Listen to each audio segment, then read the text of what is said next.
And you mentioned something a moment ago. You said the power of tiny gains. And I was fortunate to coach at SMU during a time where we kind of like had turned around that program, and we kind of did it on the back of small wins, and that was kind of our mantra. We were the 30 years of losing previous to a new coaching staff coming in, and we really said, like, there is no foundation here. Like, we're going to do it one small win at a time. And I saw the power of that because we were able to kind of turn that entire culture around and kind of just the mentality of those players and how they viewed themselves. Talk about how that plays out in terms of either your culture or your leadership, this power of the tiny gains. Well, I think one of the ways it starts in our weight room, which is right over here. And our strength coach is awesome. Her name is Michelle Diltz, and I think she's in year 18 with us, which is unreal. And weight room is basically numbers, right? So every single day she tests for something every day. So one of them is a standing jump. And there was a couple of girls last year that every single time they improved. So Michelle would send me the numbers and say, look at Jordan. It's unbelievable what she's done. And so I think there's a lot of ways to change behavior, but two of the ways that I try to do it is affirm or model. So if you want, Evan, if I want you to do something specific, I'm going to model that behavior for you. And when you watch me, you say, shoot, I want to be like Murphy. You know, he's doing what the coach wants. So you model. You don't have to say a word. You know, for a strength coach, if she says behind the line, not on the line, not in front of the line, you get behind the line, right? Whatever the stretch is, you do it perfectly. She's going to eventually see that and say, Evan, I like the way you warm up. That's perfect. Thank you. So whether a kid's going to admit it or not, they are all saying around you, I want her to say that about me. His performance, his behavior just got affirmed. That's like one of the things that everybody wants. They want affirmation, right? So you can affirm it verbally, or you can model it and not say a word. So Michelle does a really good job of affirming good behavior in the weight room. Then when they come to the field, I'm going to say, Jordan, oh my gosh, you are improving daily. And the numbers are right here. Michelle, she just sent me the spreadsheet. It's unbelievable. And then, you know, we have technology and other things at the field that same thing, you know, like exit velocity off the bat or distance off a bat, something like that. Those are things that you can literally say, or a pitcher that's throwing 62, 63, 64, 65 miles an hour. You can say, look, you're getting better. You might not see it. And then another thing I do is I try to find anything and everything on social media, whatever, Twitter, Instagram, YouTube, of stories or snippets of people that are doing that same thing.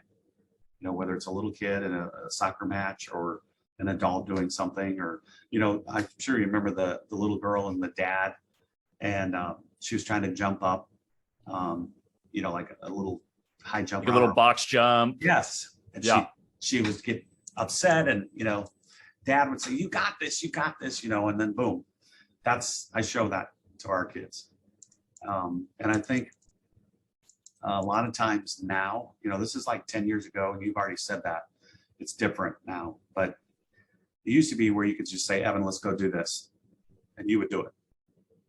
Now I need to say, Evan, we're going to do this because this is going to help you X, Y, Z.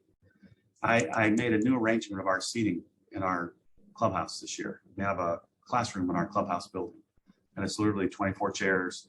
We have the projector, you know, in front of us. We've got the computer. We watch game film and videos and whatever.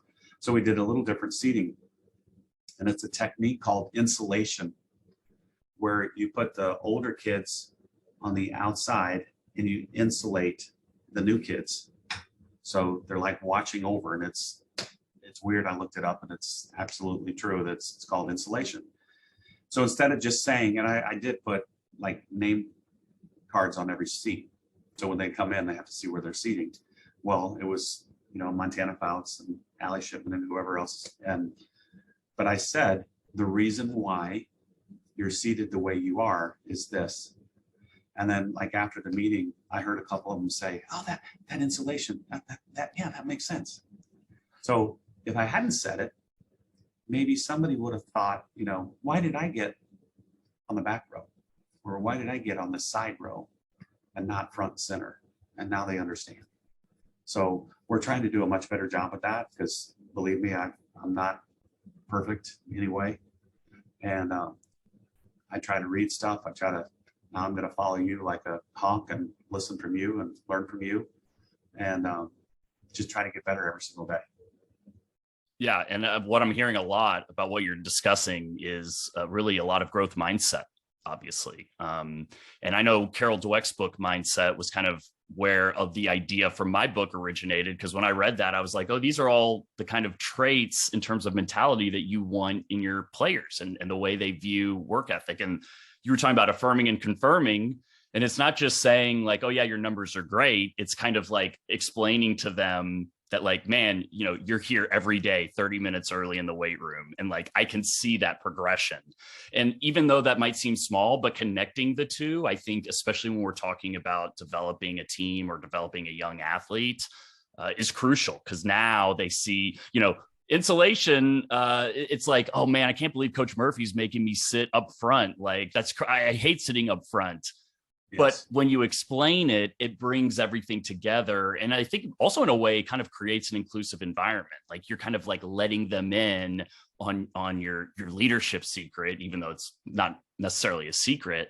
And it kind of like includes them, as opposed to maybe just doing things. And like you said, 10 years ago, it was like, just do what I say. Don't ask questions. And what you said about the weight room was perfect, because I can imagine that you're probably a very good affirming person.